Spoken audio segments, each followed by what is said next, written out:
directeurs de presse du Sénégal, le CEDEPS, devait tenir aujourd'hui un point de presse sur la crise dans les médias sénégalais. Une crise qui ne fait qu'empirer depuis 300 jours que le nouveau régime est installé. Ça fait plus de 10 mois. Nous avons eu la grande surprise aujourd'hui, arrivé à la maison de la presse, de ne pas avoir accès à la salle de presse. Le directeur de la maison de la presse, que j'avais informé hier, comme on le fait habituellement, et il m'avait dit qu'il allait prendre les dispositions nécessaires et informer ses services. Malheureusement, et qu'il allait me revenir, il ne m'est pas revenu. Et aujourd'hui, ses propres services ont tenté de rentrer en contact avec lui, mais n'ont pas pu le joindre. Le résultat final, c'est qu'on interdit la maison de la presse au patronat de la presse. En réalité, tout cela s'inscrit dans la politique définie et orchestrée par le nouveau régime du président Bassirou Diomaye Diakhar Faye. Depuis plus de 10 mois maintenant, il y a une politique, une stratégie pour liquider la presse privée au Sénégal. Vous aviez suivi à l'époque, au niveau fiscal, le refus d'effacement fiscal octroyé aux entreprises de presse qui avaient subi de plein fouet la crise du Covid-19 et qui ne s'en sont toujours pas relevés. De la même manière, le nouveau régime a refusé les moratoires pour les entreprises de presse. Et s'en sont suivis des poursuites judiciaires qui ont abouti au blocage des comptes des entreprises de presse. Donc, au niveau fiscal, il y avait une politique bien orchestrée. De la même manière, au niveau économique, on veut tuer les entreprises de presse privées. À commencer par le fait que l'État du Sénégal doit beaucoup d'argent, plusieurs milliards de francs CFA aux entreprises de presse privées, et l'État du Sénégal, sous le régime du président Diomaye, refuse de payer ce qu'il doit aux entreprises de presse. Pire, le gouvernement a pris la décision d'annuler, de résilier de manière unilatérale les contrats de publicité. Il y a également le fait que même la subvention à la presse, qu'on appelle communément aide à la presse, n'a pas été distribuée pour l'année 2024. Donc c'est manifestement la volonté d'étouffer également d'un point de vue économique. Maintenant, il y a encore plus grave, c'est que le nouveau régime a décidé simplement de refuser la légalité aux entreprises de presse. Donc tous les médias au Sénégal, toutes les entreprises de presse qui ne seraient pas, entre guillemets, reconnues par le ministère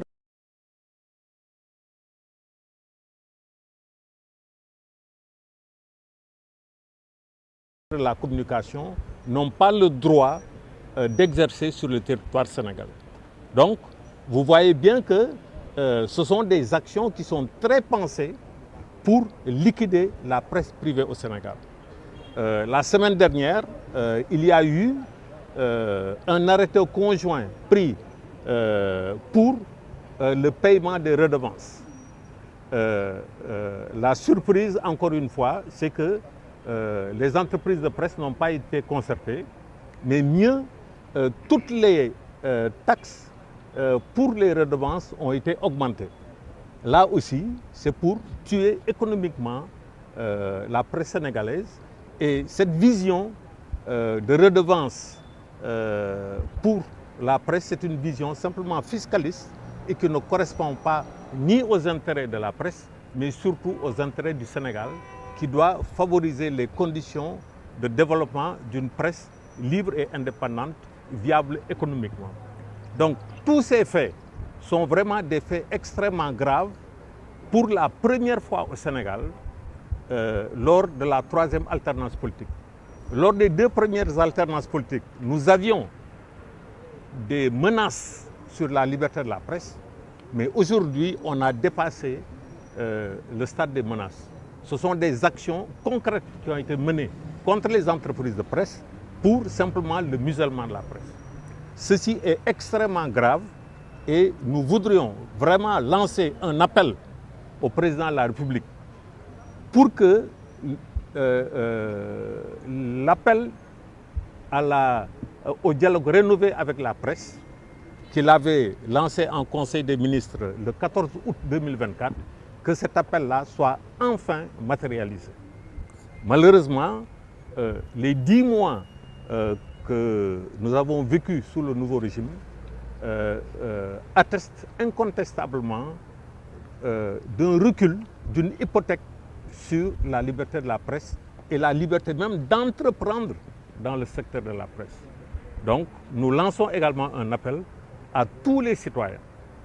Nous lançons un appel à l'ensemble de la société civile, à l'ensemble de notre élite politique, économique, intellectuelle, à nous, acteurs des médias, parce que cette situation-là concerne autant les entreprises de presse que les employés des entreprises de presse. Nous lançons donc un appel également aux partenaires du Sénégal pour que la tentative de musellement de la presse ne puisse aboutir. Il en va de la démocratie au Sénégal, il en va du développement du Sénégal et aucune politique de souveraineté ne pourra être couronnée de succès si la presse est réprimée. Encore une fois, nous avons eu ces mêmes positions. On ne peut pas nous attaquer sur le fait que nous défendons des positions de principe. Nous avons eu ces mêmes positions sous la première alternance avec le président Abdoulaye Wade. Nous avons eu les mêmes positions sous le président Macky Sall lors de la deuxième alternance. Aujourd'hui encore, nous sommes sur les mêmes positions pour que la liberté de la presse, consacrée par la Constitution du Sénégal, soit garantie au Sénégal et quel que soit le régime en place, que la liberté de la presse ne puisse être remise en cause. Donc voilà l'appel que nous lançons et encore une fois, nous déplorons le fait des actions d'une bassesse incroyable, nous refuser en tant que patronat de la presse à accéder à la maison de la presse.